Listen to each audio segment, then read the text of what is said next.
So, hello again.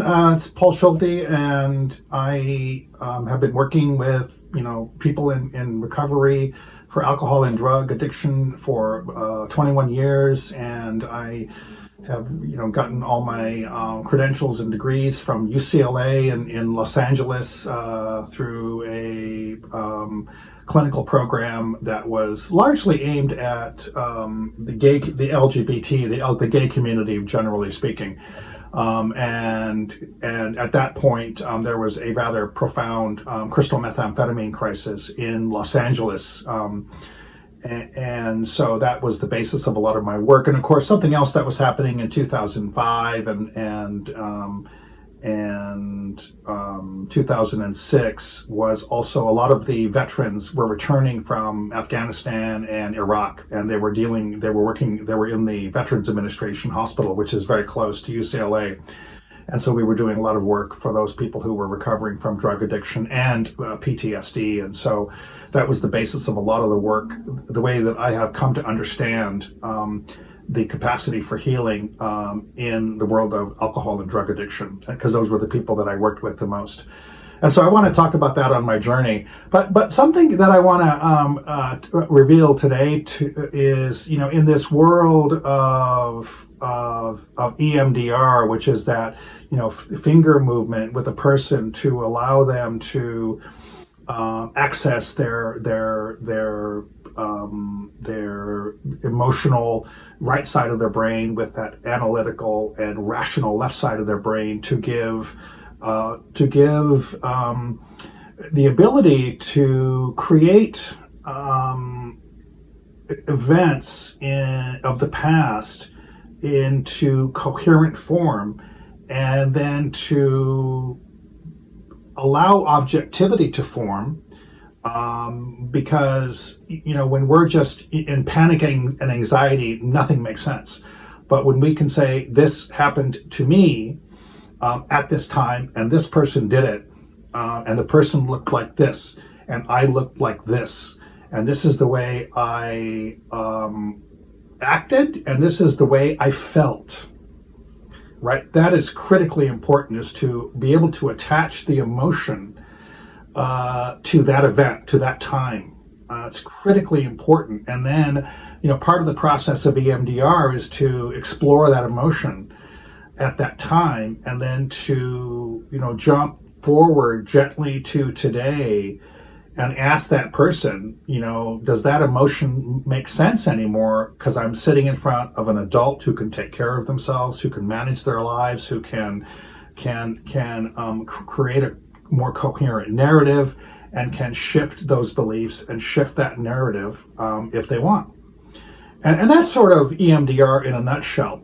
But there's something else that will tend to happen that I keep noticing. And again, in my case, I really love the insight that Dr. Van der Kolk, the author of The Body Keeps the Score, is very clear. I didn't do one program. I did about 4 programs to get qualified on EMDR, and I loved his series of lectures about EMDR, and one of them, he made it very clear.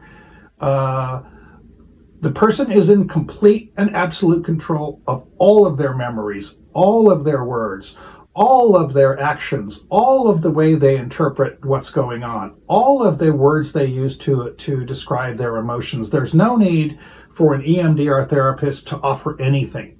They are an empty vessel. They're just there to rearrange the flowers, to say, do you notice? You said this. So this is really interesting. So, what do you think about, is that true now? What sort of beliefs are there now that don't match with what happened in the past, and so forth.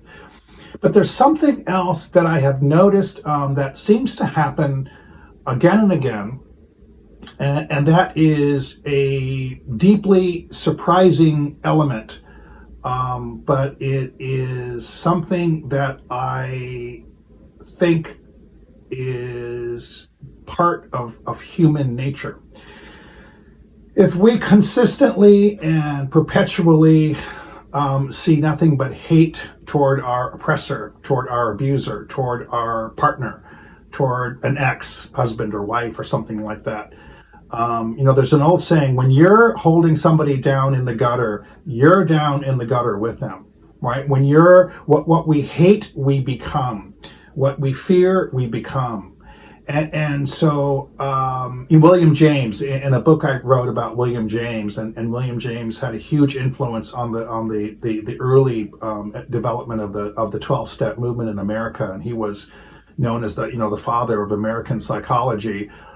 He would go to a much greater extent and say that one of the most important elements of a spiritual experience is not a reconnecting with people, it's not just getting a sense that life is larger. It's not a sense of peace of mind. It's also an ability to find pity for our oppressor. And, a lot of people, find that, who have been abused, find that nauseating. And I get it. Because I was abused when I was a much younger boy. And so I get it. I understand that part of it. But, here's what I just want to say, that if during EMDR, I have seen men and women of all ages somehow coming up with a sense of maybe not pity, it might be the word, for an oppressor, especially a family member, a mother or a father who was cruel and mean.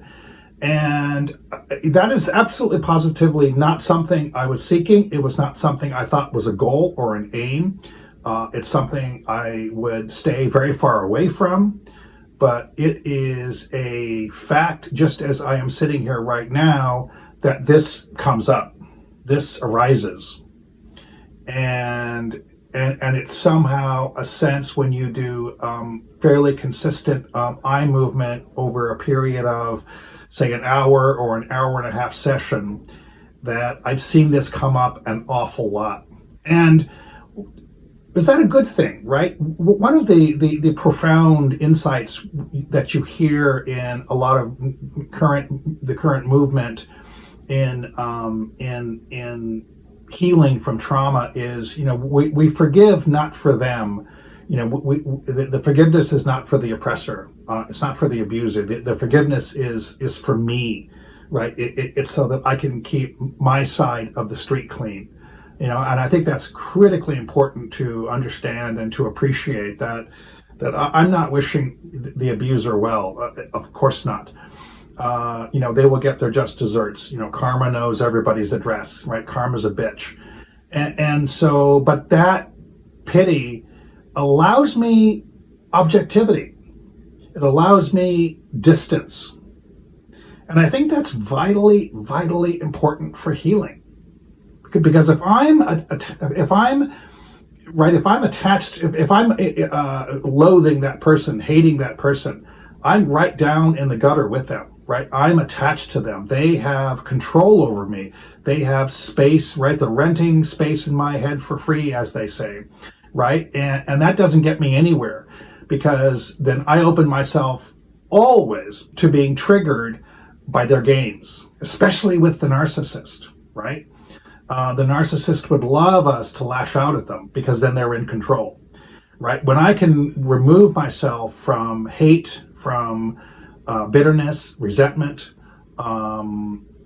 disgust from the other person, I get to be in control. And something very important happens. What do I get? I get to have my boundaries back, right? I get to have a fence between me and the other person. I get to have my own yard, right? I get to do with my own yard what I want. And when that happens, I get to choose a different set of emotions of how I'm going to respond to life, right? These are a different set of emotions that are autonomous. I talk all the time in drug addiction, especially with people who have a great deal of addiction in their family units, that in the family unit where there's a great deal of drug addiction, there is an enmeshment. Personalities mesh. Sons become husbands because the mother despises her husband, and so she has a replacement, or somebody dies in the family and somebody gets replaced, as the new son. And right, so we have these situations where there's a misidentified role in the family, right? Am I a son? Am I a brother? Am I a son? Am I a husband? Do I have to become the father? So many sons have to become the father because the real father is lost in alcohol and drugs. And so when people get cleaned up finally, they're enmeshed. They don't know what their identity is, and so I think the freedom from this trauma, especially using EMDR, suddenly allows a person to have what I think is a critically important element of human life for men and women, which is agency. Agency is my life, right? My space, my boundaries, right? My emotional state, right? This is who I am. Right. And it took me in my journey over 21 years, a long time, for me to realize I am nothing more than a son and a brother. That is it. Right. And that took a long time. I didn't even realize that until I had, when I did my family counseling course, and the work in the clinical work as well in family counseling.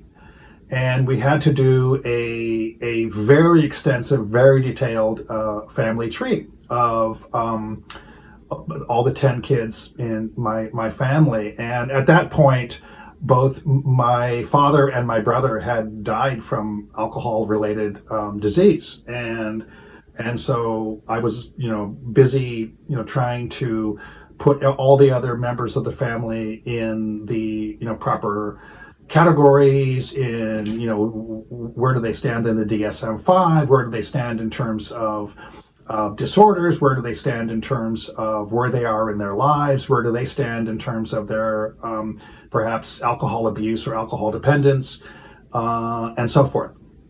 Now, when I got that work back, the psychiatrist who was the professor in the course, there was about maybe 20 of us in the course, and he said, I just want to highlight some work that someone did in here. And he asked me before if it's okay. I said, oh yeah, fine. And he said, I just thought it was outstanding and excellent work on the part of Paul, who did a really good job in his family tree. Now, the funniest thing in the world happened. He said, there's just one thing missing in that family tree. And he said, Paul, can you look at it again and tell me what's missing? And I'm like, I'm a perfectionist, type A personality Virgo. Nothing's wrong here. Nothing's missing. And he said, there is one thing missing, Paul. You're missing off that family tree. You did not put yourself on that family tree. What I did in my adult life is I made myself invisible. And I used an awful lot of drinking to make myself invisible because I had such low self-esteem from coming out of this blender of 10 kids with an alcoholic father. And so that was one of the most dumbfounding things that happened to me in this program. And it was extremely insightful and very educational because I had to find my own agency. And that took a long time to figure that out. And finally someone said to me, do you know what you are? And I'm like, I don't know what I am. And he said, look, this is my mentor, said, you're a son and a brother. That's it. And so all of us need to find that agency. And I think EMDR does a great job. And I think the real important element of getting that agency, another word for that is autonomy, is getting that autonomy by releasing releasing myself from the power of the predator or the abuser, right? And I think that's really critical in human growth. And perhaps, the phrase that we can use is, I release you. You are released. You are no longer part of my life. You don't need to have any pull on my emotional well-being.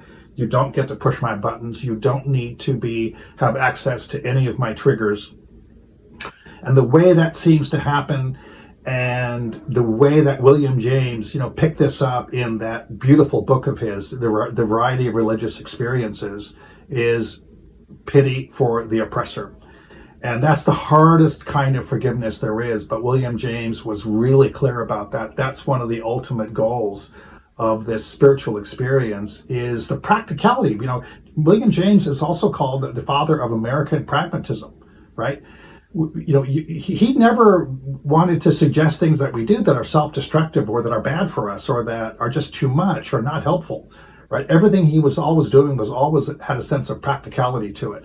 And so that's why I like it a lot. And I think that if we look at things practically, to find pity for the oppressor, I was doing this in Spanish with a guy the other day, and he said, that ten piedad, right, to have mercy, right, and that's straight out of Catholic Mass, and I'm like, bam, that's it, right? Have mercy on this person. If I can have mercy on that person, I get release, right? And when I get release, I get independence, I get agency, I get autonomy.